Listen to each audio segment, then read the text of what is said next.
is a moment in every thinking person's life when he realizes the truth. Some people are not confused. They are not hurt.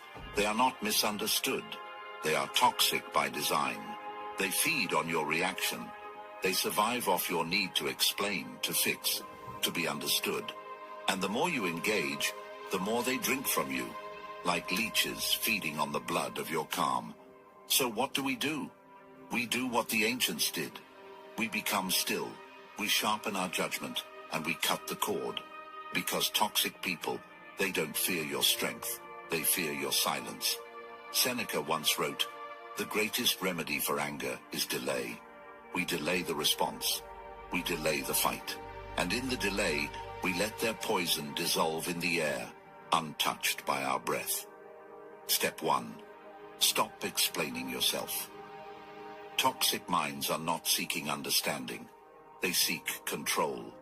They will twist your words, and if that doesn't work, they'll twist your silence. But the wise don't explain their discipline to chaos. Epictetus warned, if someone succeeds in provoking you, realize that your mind is complicit in the provocation. We are not complicit. We withdraw. We act as a wall, not a window.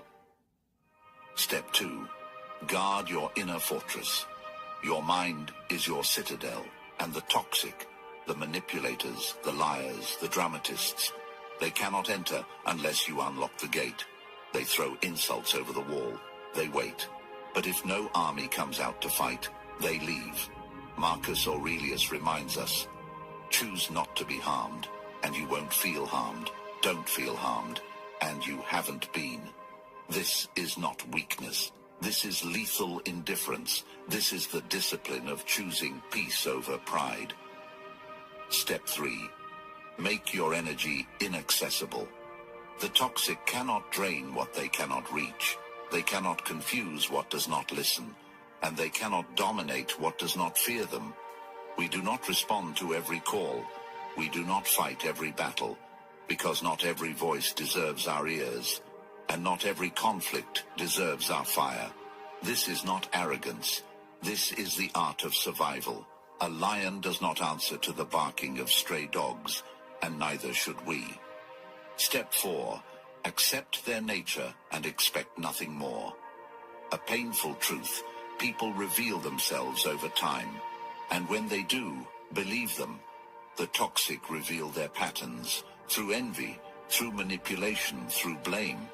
But we, in our weakness, sometimes hope they will change, that they will grow, that they will someday see. But that hope is a silent contract of self-destruction. So what do? We expect nothing. As the philosopher Musonius Rufus taught, when someone acts unjustly toward you, it's their character you are seeing, not your value being questioned.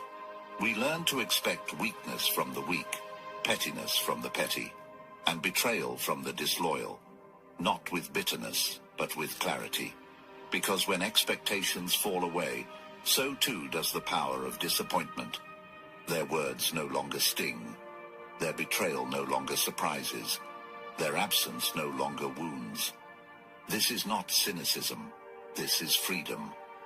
We accept what they are, so we can focus on who we must become. And when we do this, their poison has no place to settle, because we've already purged it from our blood. Step 5. Live so powerfully, their presence becomes irrelevant. There is a silence that speaks louder than confrontation. A life lived so deeply anchored in purpose that the noise of toxic people becomes background static. We don't fight them. We don't explain ourselves. We rise in silence, and that alone destroys their illusion of control. Seneca once said, "The best revenge is to be unlike him who performed the injury. Let them speak, let them gossip, let them provoke. We outgrow, not outshout. We elevate, not retaliate. We vanish into a version of ourselves they can no longer reach.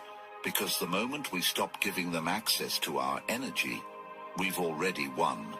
The most devastating thing you can do to someone who feeds off your attention is to starve them of it. So we move forward, not to prove anything, but because nothing, absolutely nothing, is more important than becoming who we were meant to be. Unbothered, unreachable, untouchable. If this